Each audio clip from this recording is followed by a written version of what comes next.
નમસ્કાર મિત્રો, હવામાન વિભાગને ભારેથી અતિભારે વરસાદની આગાહી છે તે કરવામાં આવી છે। ગુજરાતના નિષ્ણાત એવા મિત્રો અંબાલાલ પટેલે આગાહી કરતા જણાવ્યું છે કે હવે મિત્રો ગુજરાતની અંદર હવે મુશળધાર વરસાદ છે તે પડવાનો છે। સાથે સાથે મિત્રો ગુજરાતમાં વાવાઝોડું ત્રાટકવાનું છે। ધૂળની ડમરીઓ સાથે આપણને જે વાવાઝોડું છે તે પણ જોવા મળવાનું છે। કયા કયા વિસ્તારોની અંદર મિત્રો વાવાઝોડું છે તે વધારે જોર છે તે રહેવાનું છે, કયા કયા વિસ્તારોની અંદર મિત્રો વાવાઝોડું છે સૌથી વધારે આપણે જોવા મળવાનું છે। ચેનલ ઉપર પહેલી વાર વિઝિટ કરી રહ્યા છો તો ફટાફટ ચેનલને સબસ્ક્રાઇબ કરી દેજો, વિડીયોને લાઇક કરવાનું ના ભૂલતા।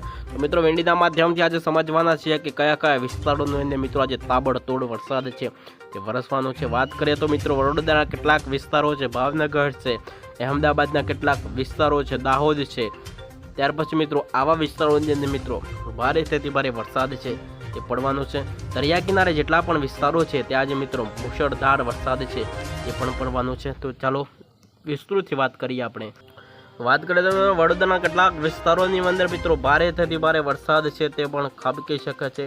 બોરસદના વિસ્તારો છે, ત્યાર પછી મિત્રો આણંદના કેટલાક વિસ્તારો છે, બોડેલીના કેટલાક વિસ્તારો છે, આવા વિસ્તારોની અંદર મિત્રો વરસાદ છે તે મિત્રો આજે તૂટી પડવાનું છે।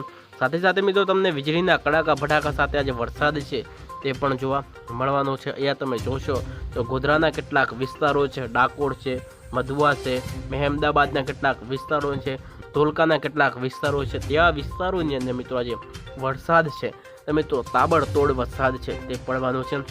ત્યાર પછી મિત્રો કપડવંજના કેટલાક વિસ્તારો છે, લુણાવાડાના કેટલાક વિસ્તારો છે, બાયડના કેટલાક વિસ્તારો છે, ગાંધીનગર છે, અહેમદાબાદના કેટલાક વિસ્તારો છે, ત્યાર પછી તમે જોશો તો મોડાસાના કેટલાક વિસ્તારો છે, માલપુરના કેટલાક વિસ્તારોની અંદર મિત્રો ભારેથી ભારે વરસાદ છે એ પણ પડી શકે છે। ત્યાં પણ જોશું તો મિત્રો 70 થી 80 કિલો પ્રતિ કલાક મિત્રો પવનની ઝડપ છે એ પણ તમને જોવા મળે છે। અમુક જગ્યાએ મિત્રો છૂટો છવાયો હળવોથી મધ્યમ વરસાદ છે એ પણ પડી શકે છે। સાથે સાથે એ પણ વાત કરીશું તો ત્યાં પણ મિત્રો 60 થી 70 પ્રતિ કલાક મિત્રો પવનની ઝડપ છે એ પણ તમને જોવા મળી શકે છે।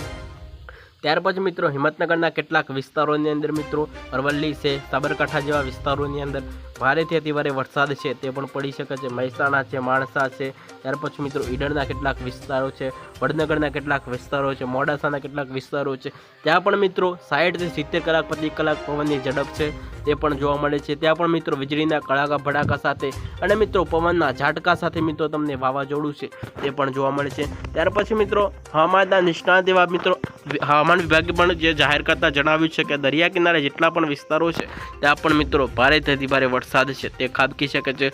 માછીમારોને દરિયો ન ખેડવાની સૂચના પણ આપવામાં આવી છે। ત્યાર પછી મિત્રો સાબરકાંઠા, મહેસાણા જેવા વિસ્તારોની મિત્રો યલો એલર્ટ છે તે પણ જાહેર કરવામાં આવ્યું છે। તો ચાલો મિત્રો બીજી આગાહી સાથે આપણે ફરી મુલાકાત કરીશું।